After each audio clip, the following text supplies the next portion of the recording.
Yang pertama yang hendak kita sampaikan adalah mendengar penyampaian tadi dari Pak Dimas ya. Tersirat jelas memang bahwa kita jangan ada arogansi dalam melakukan investasi. Karena ketika kita merasa besar, kadang ada hal-hal yang mungkin kita lewatkan. Yang paling kami cermati di sini adalah tadi kan sudah melalui proses QC, gitu ya. QC itu melalui screening, melalui briefing, apalagi setiap kegiatan, apalagi yang hiburan.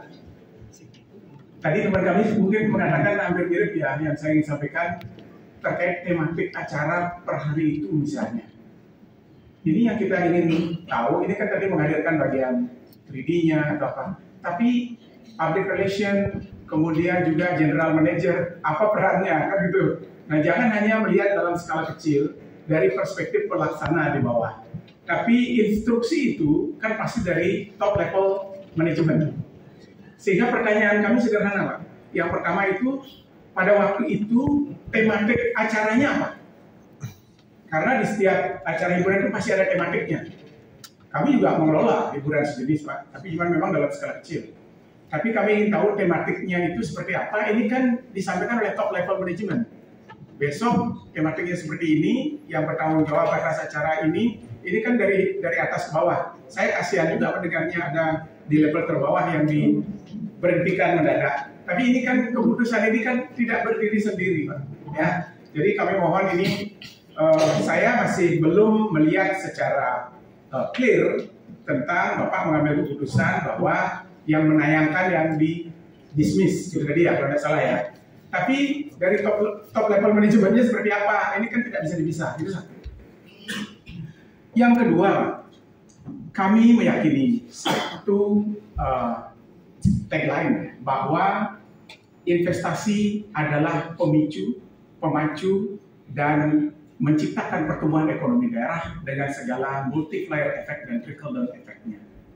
Kami apresiasi, mungkin di situ tenaga kerja juga sudah masuk, PHR kita juga sudah masuk, bahkan secara public relation, daerah kami misalnya Kabupaten Badung atau Bali yang mendapat khasanah hiburan dari perspektif entertainment.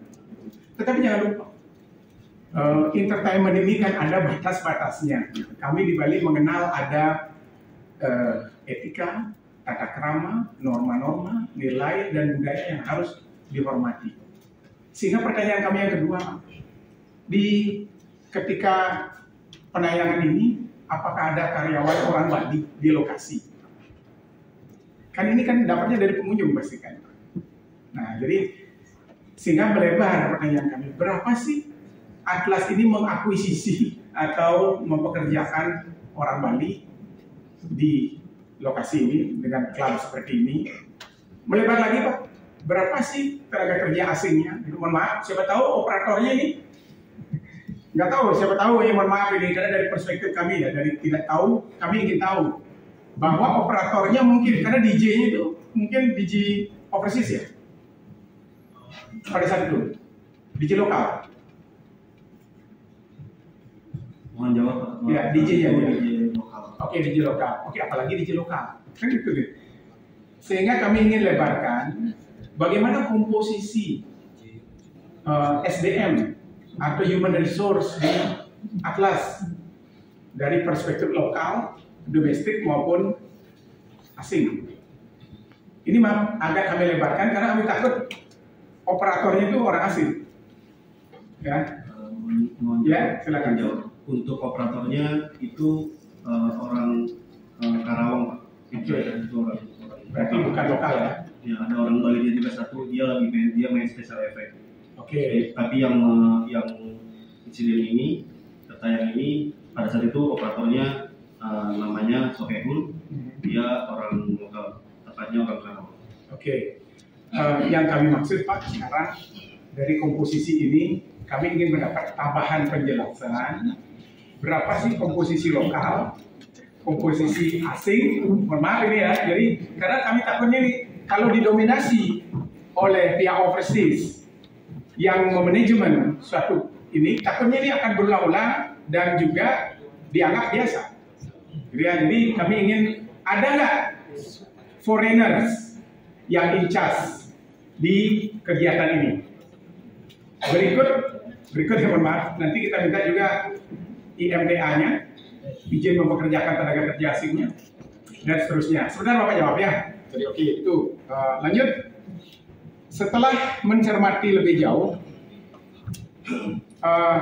dalam perspektif pribadi kami, bahwa Bapak memang telah memberikan nuansa baru dalam pertumbuhan dan perkembangan kepariwisataan kita di Kabupaten Badung dan Bali.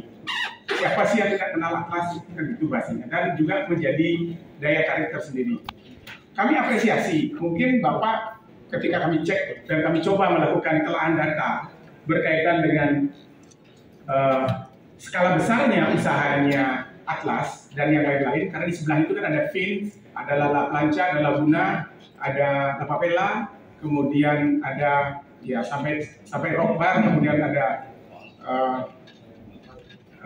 Fu Beach Club dan seterusnya. Kami ingin sandingkan sebenarnya. Ini kesempatan yang baik ya buat kita juga. Seberapa sih kekuatan pemberian titipan yang diberikan oleh wisatawan kepada pajak hotel, restoran, dan hiburan kita dari Atlas dibandingkan dengan Fin?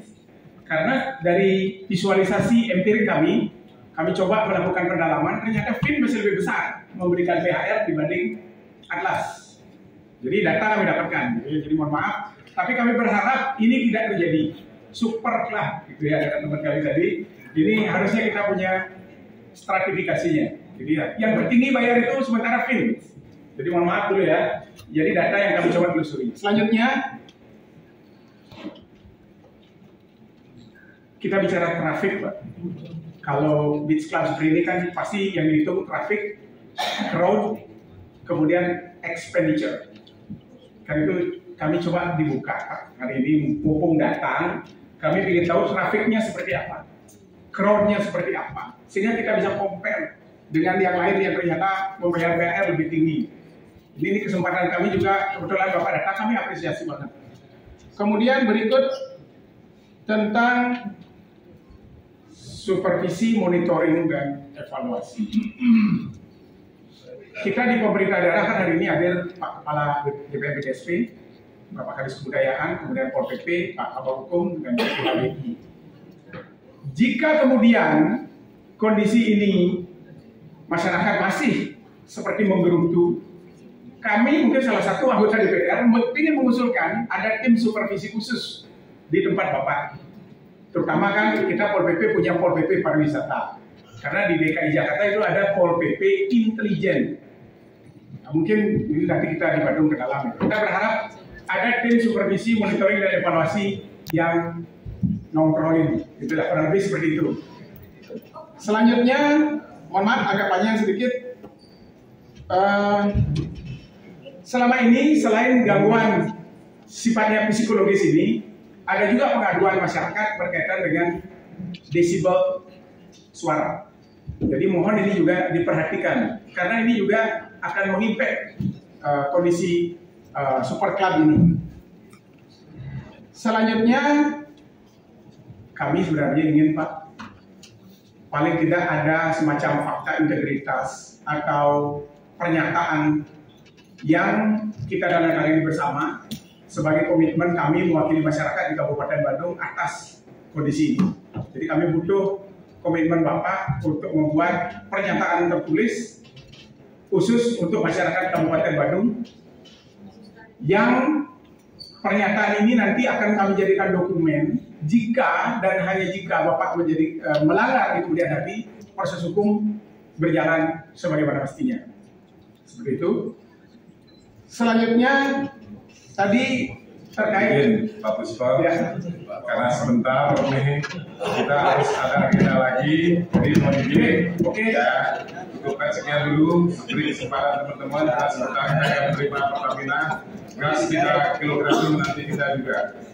Oke, baik. Terima kasih untuk tim PT Kreasi Bali Prima sudah hadir. Kami apresiasi di satu sisi telah menjadi aset daerah dan berharap ikuti ketentuan dan peraturan perundang-undangan yang berlaku. Terima kasih.